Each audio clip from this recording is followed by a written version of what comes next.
டேலியில already நம்ம வந்து ஒரு கம்பெனியோட டிரான்சாக்ஷன் ஒரு ஃபினான்ஷியல் இயர்ல நம்ம மெயின்டைன் பண்ணிட்டு இருக்கும்போது நெக்ஸ்ட் இயரோட டிரான்சாக்ஷனை எப்படி கண்டினியூ பண்ணி போடுறது அப்படிங்கறத நம்ம பார்க்க போறோம். சிம்பிளா சொல்லணும் அப்படின்னா ஒரு கம்பெனியோட ஃபினான்ஷியல் இயரை புதுசா கிரியேட் பண்ணாம ஒன்ஸ் ஒரு தடவை கிரியேட் பண்ணிட்டு அதுலயே மல்டிபிள் ஃபினான்ஷியல் இயர் எப்படி யூஸ் பண்றது அப்படிங்கறது தான் பார்க்க போறோம். ஸோ ஃபர்ஸ்ட் வந்து நம்மளோட கம்பெனி கிரியேட் பண்ணி நீங்க ஒரு 1 இயர்க்கு டிரான்சாக்ஷன் போட்டுட்டு இருக்கீங்கன்னு வச்சுக்கோங்க. நான் அது போல தான் நான் ஆல்ரெடி கிரியேட் பண்ண ஒரு கம்பெனியோட ஃபினான்ஷியல் இயரை தான் சேஞ்ச் பண்ணி ஒர்க் பண்ண போறேன். ஸோ ஃபர்ஸ்ட் நான் என்ன பண்றேன்னா அந்த பர்டிகுலர் கம்பெனியை நான் செலக்ட் பண்ணிக்கிறேன். ஸோ செலக்ட் பண்றதுக்கு நமக்கு ஷார்ட்கட் கீ என்ன அப்படின்னு பாத்தீங்கன்னா Alt F3 கொடுத்துட்டு உங்களோட கம்பெனி என்னவோ அந்த கம்பெனியை சூஸ் பண்ணிக்கோங்க. என்னது வந்து பாத்தீங்கன்னா Shri Selvakumar departmental store. So அதை நான் சூஸ் பண்ணிக்கிறேன். இப்போ இந்த கம்பெனி வந்து பாருங்க கிரியேட் பண்ணது எந்த வருஷம் அப்படின்னு பாத்தீங்கன்னா 23-24. நீங்க நார்மலா வந்து பாத்தீங்கன்னா கோல்டு வெர்ஷனோ இல்ல சில்வர் வெர்ஷனோ இல்லாம நீங்க எஜுகேஷனல் மோட்ல ஒர்க் பண்றீங்க அப்படிங்கும் போது இயர் வந்து மாறி இருக்கும். இப்ப இந்த கம்பெனி எந்த இயர்ல கிரியேட் பண்ணது அப்படிங்கறத பார்க்கணும்னா ஆல்டர் ஆப்ஷன் யூஸ் பண்ணிக்கலாம். சோ நான் என்ன பண்றேன் அப்படின்னா கம்பெனில போயிட்டு ஆல்டர் ஆப்ஷன் யூஸ் பண்றேன். அதுல என்னோட கம்பெனியை நான் சூஸ் பண்ணிக்கிறேன். இது வந்து பாருங்க 23, அதாவது April 1st 2023ல இருந்து 31st 24 வரல இருக்க 1 இயர் டிரான்சாக்ஷனுக்காக கிரியேட் பண்ணது. ஓகேங்களா? சோ அப்ப நான் எஸ்கேப் கொடுத்துட்டு வெளியில வரேன். என்னோட பீரியட் வந்து பாருங்க கரெக்டா இருக்கு 23-24 அப்படின்னு இருக்கு. அந்த பீரியட்ல நான் போட்ட டிரான்சாக்ஷன்லாம் பார்க்கணும் அப்படின்னா டே புக் போனீங்கன்னா இந்த இடத்துல நம்ம இயரை மாத்தணும். இது வந்து பாருங்க கடைசியா நான் ஆகஸ்ட் வரல போட்டிருக்க டிரான்சாக்ஷன், அதனால அந்த ஒண்ணு மட்டும் நமக்கு டிஸ்பிளே ஆகுது. இதனுடைய எல்லா டிரான்சாக்ஷனும் பார்க்கணும் அப்படின்னா Alt F2 கொடுங்க. இதுல வந்து பீரியட் சேஞ்ச் பண்ணுங்க 1/4/2023. அதே போல நான் என்ன பண்றேன்னா 31st 3/2024 வரல கொடுக்குறேன். அதுல நான் போட்ட எல்லா டிரான்சாக்ஷனும் எனக்கு லிஸ்ட் அவுட் ஆகுது. இப்போ இந்த ஃபினான்ஷியல் இயர்ல நான் இன்னும் ஒரு 2 டிரான்சாக்ஷன் போடணும். ஸோ ஃபர்ஸ்ட் என்னோட டிரான்சாக்ஷனை நான் ஓபன் பண்ணிக்கிறேன். இதுல வந்து பாருங்க 1st அக்டோபர் அன்னைக்கு வந்து பாத்தீங்கன்னா ஹோம் டவுன் சூப்பர் மார்க்கெட்டுக்கு நம்ம வந்து சேல் பண்றோம். ஸோ அப்ப சேல்ஸ் பண்ற என்ட்ரிங்கிறதுனால நான் என்ன பண்றேன்னு பாருங்க எஸ்கேப் கொடுத்துட்டு வெளியில வந்துருங்க. இதுல வந்து வவுச்சர்ஸ் போயிடுங்க. ஸோ சேல் பண்ண போறோம், அதனால சேல்ஸ் போயிடுங்க. இதுல வந்து அவங்க என்ன நம்பர் கொடுத்துருக்காங்க அப்படிங்கறத பாருங்க. நம்பர் வந்து SSD 1040. ஸோ இந்த நம்பருக்கு நம்ம ஹோம் டவுன் சூப்பர் மார்க்கெட்டுக்கு நம்ம சேல் பண்றோம். Basmati 50 kgs 120 rupees. ஓகேங்களா? ஸோ ஃபர்ஸ்ட் நான் என்ன பண்றேன்னா முதல்ல அந்த ரெஃபரன்ஸ் நம்பரை நான் கொடுத்துக்கிறேன். டேட் என்ன அப்படின்னு பாத்தீங்கன்னா அவங்க சொன்னது 1st அக்டோபர் அன்னைக்கு சேல் பண்ணிருக்காங்க. அப்ப இங்கேயும் 110 கொடுத்துக்கோங்க. நீங்க ஃபர்ஸ்ட் போடும் போதே வந்து டிரான்சாக்ஷன் டேட்டை வந்து நம்ம கரெக்டா கொடுத்துட்டோம் அப்படின்னா 1/10/2023 நீங்க இங்க கொடுத்துட்டு அதுக்கப்புறம் ரெஃபரன்ஸ் நம்பர் கொடுத்தீங்கன்னா டேட் வந்து உங்களுக்கு ஆட்டோமேட்டிக்கா இந்த இடத்துல வந்துடும். சரிங்களா? பார்ட்டி யாருன்னு பாத்தீங்கன்னா ஹோம் டவுன் சூப்பர் மார்க்கெட். இந்த டீடைல்ஸ் நான் எதுவும் கொடுக்க போறதில்ல, அப்படியே நான் சேவ் பண்ணிக்கிறேன். இது நம்ம காமன் லெட்ஜர் சேல்ஸ் தான். என்ன ரைஸ் நம்பர் சேல் பண்றோம்னு பாருங்க. பாஸ்மதி பி 50 kgs 120 rupeesக்கு நம்ம கொடுக்குறோம். ஸோ பாஸ்மதி பி 50 kgs 120 rupeesக்கு நம்ம கொடுக்குறோம். கொடுத்துட்டு நான் என்ன பண்றேன்னா என்னோட டிரான்சாக்ஷனை சேவ் பண்ணிடுறேன். சேம் நம்பரே நான் கொடுத்துக்கிறேன். கிரெடிட் டேஸ் எதுவும் கொடுக்கல, ஜஸ்ட் என்டர் பண்ணிக்கோங்க.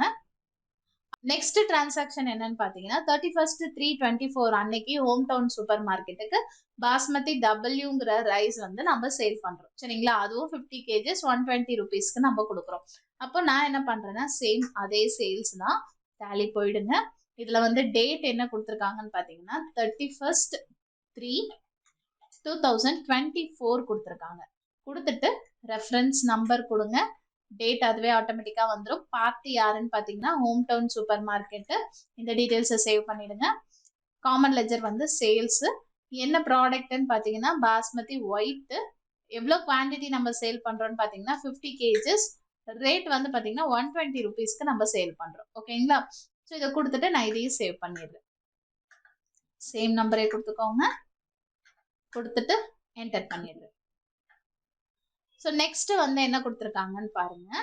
திரும்ப அடுத்து வந்து பாருங்களேன் April 1st அன்னைக்கு திரும்ப ஹோம் டவுனுக்கு நம்ம அடுத்த ரைஸ் வந்து சேல் பண்றோம்.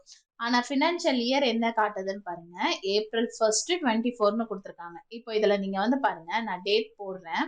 F2 கொடுத்துட்டு 1/4/24 கொடுத்து என்டர் பண்ணீங்கன்னா date cannot be above the current period அப்படிங்கறது வந்துரும். நமக்கு எரர் காமிச்சிரும். அதாவது டேலில நீங்க ஒரு வருஷத்தோட ரெக்கார்ட் மட்டும்தான் ஃபர்ஸ்ட் ஒரு கம்பெனி கிரியேட் பண்ணீங்கன்னா அதனுடைய ரெக்கார்ட் அந்த ஃபினான்ஷியல் இயர் வந்து 1 இயருக்கு தான் நீங்க சூஸ் பண்ண முடியும். அது எப்போ ஸ்டார்ட் ஆகும்னு பாத்தீங்கன்னா ஏப்ரல் 1ல இருந்து 31 மார்ச் வரலாம் தான் வரும். இல்ல இப்ப இதே கம்பெனில தான் அடுத்த ஃபினான்ஷியல் இயரையும் நம்ம கண்டினியூ பண்ணணும் அப்படிங்கும் போது நீங்க ஜஸ்ட் எஸ்கேப் கொடுத்துட்டு வெளியில வாங்க. இதுக்கு புதுசா இன்னொரு கம்பெனி கிரியேட் பண்ணி தான் ஒர்க் பண்ணணுங்கிறது கிடையாது. நீங்க அப்படிதான் நான் பண்ணுவேன் அப்படின்னா அதுவும் பண்ணிக்கலாம், அது தப்பு இல்ல. இப்ப ஜஸ்ட் நான் எஸ்கேப் கொடுத்துட்டு வெளியில வந்துட்டு உங்களோட பீரியட் இருக்கு பாத்தீங்களா, Alt F2 கொடுத்து நான் என்ன பண்றேன் அப்படின்னு பாத்தீங்கன்னா பீரியடை சேஞ்ச் பண்றேன். 1/4/2024ல இருந்து 31/3/2025 வரலும் அடுத்த ஃபினான்ஷியல் இயரை நான் அப்படியே கண்டினியூ பண்ணணும் அப்படின்னு சொல்றேன். ஸோ கொடுத்துட்டு நீங்க சேவ் பண்ணினீங்கன்னா ஃபினான்ஷியல் இயர் மாறிடும். நீங்க டே புக்ல போய் பாத்தீங்க அப்படின்னா ஏப்ரல் 1 வந்து ஏப்ரல்ல தான், அதுல இருந்து பாருங்க டிரான்சாக்ஷனே வராது. ஈவன் இப்ப நீங்க பீரியடை சேஞ்ச் பண்ணி பாத்தீங்கன்னா அந்த இயர்ல இருந்த டிரான்சாக்ஷன் உங்களுக்கு லிஸ்ட் அவுட் ஆகும். முதல்ல நம்ம இதுல டிரான்சாக்ஷனை போட்டுடலாம். சரிங்களா, நான் எஸ்கேப் கொடுத்துட்டு வெளியில வரேன்.